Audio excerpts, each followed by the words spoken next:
자, 출발하겠습니다. 먼저 가지문입니다.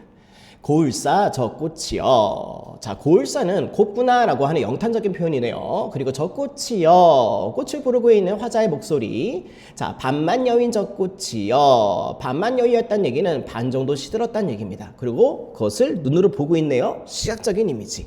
자, 더더덜도 말고 매양 그만하여 있어. 자, 매양은 언제나 항상. 자, 그런데 그만하여 있어. 그 정도만 하고 있어. 더 이상 시들지 않았으면 좋겠다.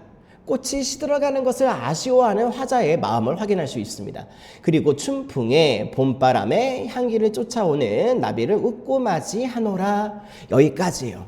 자, 전체적인 작품의 상황은 다음과 같습니다.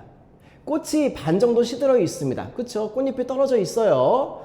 근데 여전히 이 꽃의 아름다움이 좀 포착되는 것 같아요. 화자는 이 꽃의 아름다움을 예찬하고 있고요. 동시에 꽃이 시들어가는 것을 안타까워하고 있다라는 겁니다. 자, 이렇게 보시면 돼요.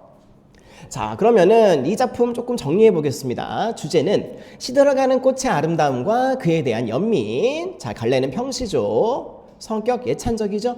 시들어가는 꽃의 아름다움에 대한 예찬. 근데 예찬만 있지 않습니다. 사라져가는, 시들어가는 것에 대한 안타까움도 동시에 드러나고 있죠. 자, 그 다음에 네 번째. 이 작품의 내용과 맥락을 인생에 대한 비유로도 볼 수 있습니다. 만약에 인생에 대한 비유라고 본다면 이때 요 경우에서 화자는 삶의 절정기를 지난 노년의 인물로도 볼 수 있습니다. 자, 다음에 두 번째 나지문이요. 꾀꿀꾀꿀 우는 소리에 낮잠을 깨어 일어나 보니, 자, 일단은 새소리가 들립니다. 꾀꼬리가 막 울고 있어요. 청각적인 이미지네요. 자, 새소리를 듣고 화자가 낮잠을 자고 있었는데 깨어납니다. 자, 깨어나서 어떤 일이 벌어졌느냐? 작은 아들은 글을 읽고 며느라게 배 짜는데 어린 손자는 꽃놀이 한다. 계속 이어집니다. 때마침 지엄이 술 걸으며 맛보라고 하더라. 낮잠에서 깨어나서 보았던 그 풍경과 모습은 가족들의 일상입니다. 자, 보시는 것처럼 작은 아들은 글 읽기 하고 있고요. 며느리는 배짜기 하고 있고 어린 손자는 꽃놀이 하고 있습니다. 그리고 지엄이는요, 아내를 가리키는 호칭인데 아내는 뭘 하고 있다? 술을 걸으면서 여기 와서 한번 맛을 보라고 이제 권유하고 있죠. 자, 그러면 이 작품 정리하면 주제는 가정의 평화로운 일상. 가운데 중장이 좀 길어져 있습니다. 가운데 중장이 길어져 있으면 무슨 시죠? 사설시죠. 자, 성격 보시면은 전원적이다. 그 다음에 한정적이다. 자, 한정적이다라는 얘기는 한가로운 감정을 노래했다 그 뜻이에요. 그리고 앞서 얘기했던 것처럼 가족들의 일상을 나열식으로 표현한 게 특징이었습니다. 자, 세 번째 지문이요. 자, 이규보의 농부를 대신하여 읍다인데 바로 들어가겠습니다.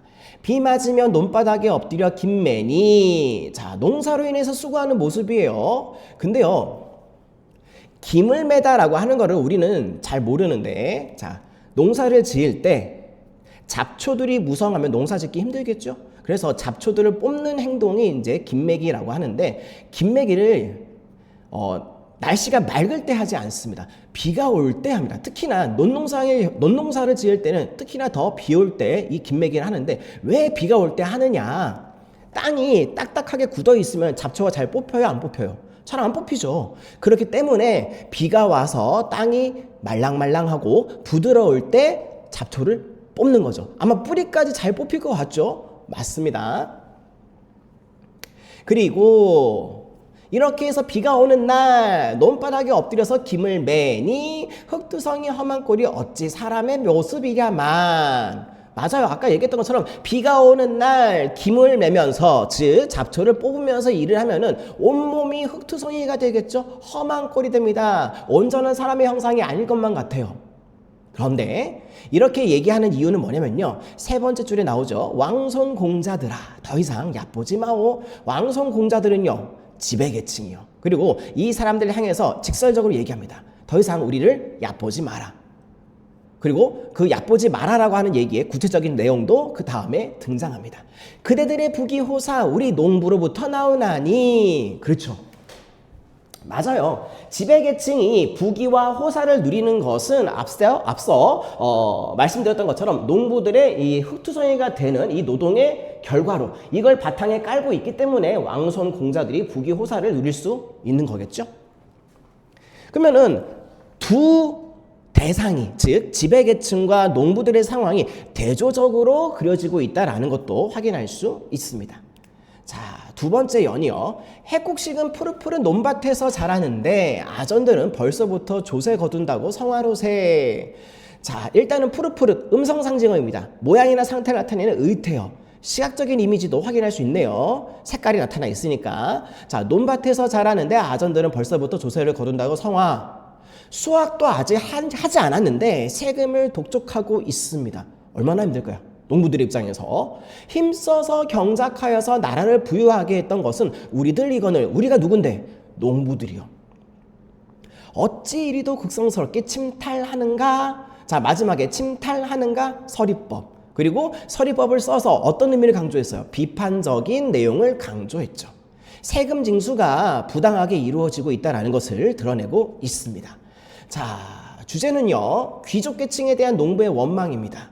자, 한자로 되어 있는 한시고요. 작품 보시면 아시겠지만은, 자, 한 줄에 한자가 총 7개 들어가 있죠. 7원. 그 다음에 한 개 연에 몇 줄이요? 4줄이요. 4줄이면은 절구. 예. 원래 기본값이 8줄인데 4줄이면은 8줄의 절반이니까, 예, 절반의 절자를 써서 절구 이렇게 얘기합니다. 자, 비판적인 논조이기 때문에 풍자적이다, 비판적이다. 그리고 아주 직설적으로 얘기하고 있죠. 얕보지 마라. 그리고 또 침탈하는가 이런 식으로 돌리지 않고 직설적으로 얘기하고 있습니다. 이때 비판의 대상이 누구예요? 왕손 공자들이라고 되어 있습니다. 말을 건네는 방식을 취하고 있기도 하네요. 자, 이렇게 보시고요. 문제 같이 보시겠습니다.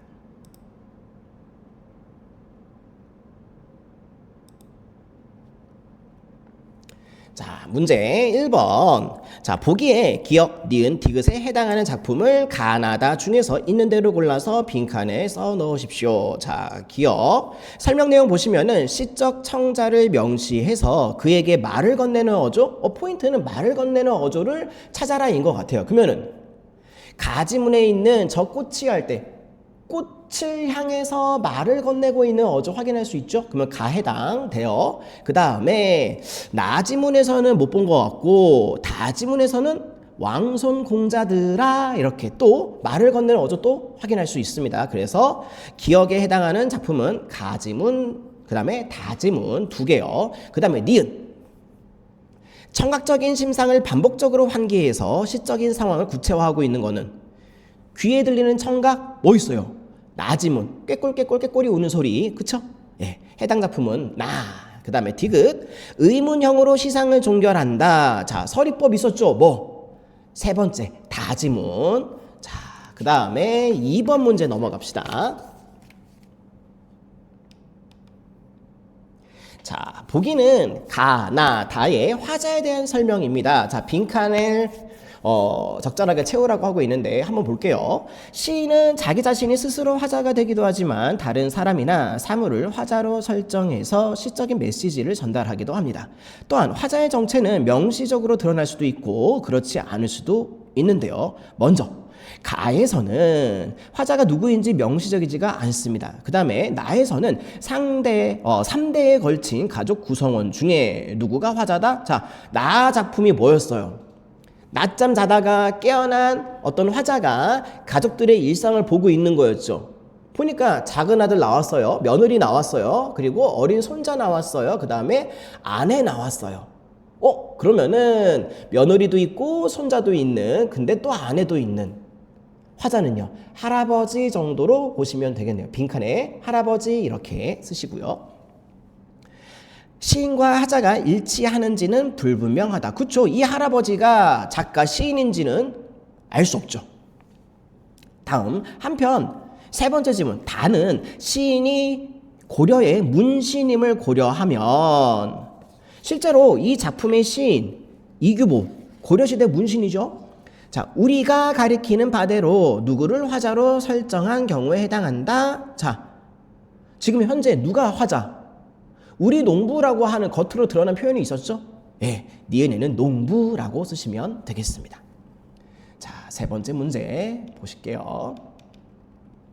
자, 세 번째 문제는 적절하지 않은 것 찾기인데 보기 1번부터 봅시다. 자, 가 작품에서 반만 여인 꽃은 작품 외적인 정보인 완전히 시든 꽃과 비교될 수 있는데 모든 꽃은 결국 시든다는 점에서 예찬의 어조 이면에 안타까움의 정서가 엿보인다. 맞아요. 예찬적이기도 한데 화자는 꽃이 더 시들어가는 게 안타깝죠. 1번은 맞는 설명이고 그 다음에 두 번째 가에서 적꽃과 나비는 생태적으로 서로 인접해 있는데 시적인 맥락 속에서 서로 조화를 이루고 있는 자연물이라는 의미 관계를 맺으면서 화자의 만족감을 드러내고 있다. 이것도 맞는 설명이죠. 그 다음에 세 번째 나에서 낮잠하고 술은 사전적인 의미로는 서로 다른 범주에 있지만 그쵸? 우리가 낮잠, 술 두 가지 소재는 항상 얽혀 있는 게 아니죠. 서로 다른 범주에 있죠. 예, 낮잠 자고 일어났다고 해서 술 마시고 그러지는 않잖아요. 항상. 예. 시적인 맥락 속에서는 화자의 평화롭고 한가로운 일상이라고 하는 단일한 의미로 수렴되고 있죠. 여기서는 낮잠 자고 깨어났는데 아내가 술을 권하고 있는 장면이 있었습니다. 그 다음에 네 번째 선지요. 다에서 흑투성이 험한 꼴과 부귀호사는 현실 세계에서 상반된 의미를 지니는데 시적 맥락 속에서도 하층민과 지배층의 삶을 각각 표상하면서 대립적인 의미 관계를 맺고 있다. 그렇죠. 앞서 얘기했던 것처럼 요거 왕손 공자들의 상황이랑 우리 농부들의 상황 아주 대조적으로 표현되고 있죠. 대조적인 의미 관계. 그 다음에 선지 5번이 설명이 틀렸습니다. 다 작품에서 핵곡식과 조세는 제도적으로 인접해 있는 관계이다. 그쵸? 곡식을 가지고 세금을 냈었죠. 인접한 관계 맞습니다. 전반부는 맞는 설명인데 이를 바탕으로 시적 맥락 속에서 농민들이 느끼고 있는 노동의 보람. 농민들이 지금 노동의 보람을 느끼고 있나요? 아니요. 이 부당한 세금 징수 때문에 굉장히 허탈해하고 있죠. 화가 많이 나 있죠. 노동의 보람이라고 하는 표현이 틀렸습니다. 자, 이렇게 문제 마무리할 수 있겠네요. 수고하셨습니다.